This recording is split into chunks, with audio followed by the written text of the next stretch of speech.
એ જ્યારે મને પહેલી વાર મળ્યા ત્યારે મારી સામે આવીને બેઠા, વાતચીતનો દોર શરૂ થયો. એમે પૂછ્યું, સર ઘડિયાળમાં કેટલા વાગ્યા? તો કંઈ 11:05 થઈ હતી. ગુણ્યા આટલા બરાબર આટલા, ગુણ્યા આટલા બરાબર આટલા, એટલું બધું એક કેલ્ક્યુલેશન બોલ્યા. મને થાય કે એક માણસ આટલા બધા આંકડા એક સાથે કેવી રીતે કરી શકે.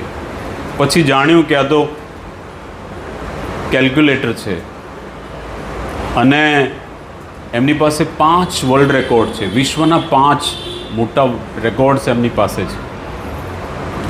એ ભણવામાં સામાન્ય હતા, પણ અત્યારે વિકાસ એમણે અસામાન્ય કર્યો છે. સેંકડો સ્કૂલોમાં લેક્ચર આપવા જાય છે. કેટલી બધી સ્કૂલોમાં એમનો કોર્સ ચાલે છે, રેગ્યુલર કોર્સ ચાલે છે.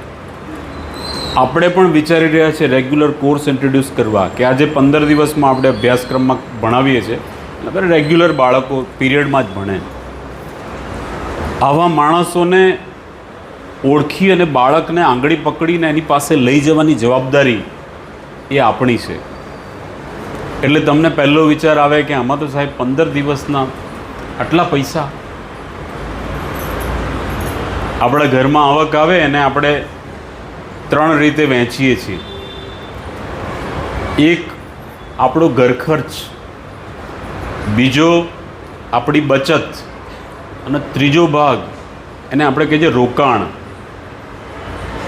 રોકાણ એટલે કોઈ શેરમાં રોકે, કોઈ સોનામાં રોકે, કોઈ પ્રોપર્ટીમાં રોકે. મોટાભાગના લોકો સ્કૂલ પાછળ જે ખર્ચ કરે છે, સ્કૂલમાં જે ફી આપે છે, એને ખર્ચ સમજે છે. બાળકના ટ્યુશનમાં જે પૈસા આપે છે એને ખર્ચ સમજે છે. આ ખર્ચ નથી, આ રોકાણ છે, આ ઇન્વેસ્ટમેન્ટ છે.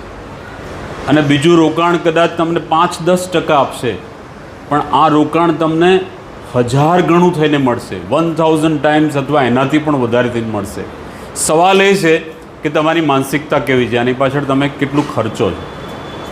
મારી સામે આવીને બેસતા વાલીઓ કેટલીક વાર એવું બોલતા હોય છે કે મેં આની પાછળ સર ગઈ સાલ 5000 રૂપિયા ટ્યુશનમાં બગાડ્યા. સગડ્યા નથી, એ સુધાર્યા છે. તમે બીજે ક્યાંક વાપરવાના બદલે તમારા સંતાનની પાછળ વાપરો. ઘણીવાર બાળકને ટ્યુશન મોકલે એટલે એવું સમજી લે કે મારી જવાબદારી પૂરી. તમારી ત્યાં જવાબદારી પૂરી નથી થતી, ત્યાંથી તમારી જવાબદારી શરૂ થાય છે. કે જે ટ્યુશનમાં જે શિક્ષક પાસે બાળક જાય છે એને તમે માત્ર સમય કેલ્ક્યુલેટ કરો છો. 1 કલાક ભણાવે છે, એક્સ સાહેબ 1 કલાક ભણાવે છે, વાય સાહેબ તો 1.5 કલાક ભણાવે છે. એવું કેલ્ક્યુલેટ નહીં કરો. 1 કલાકમાં શું ભણાવે છે પૂછો.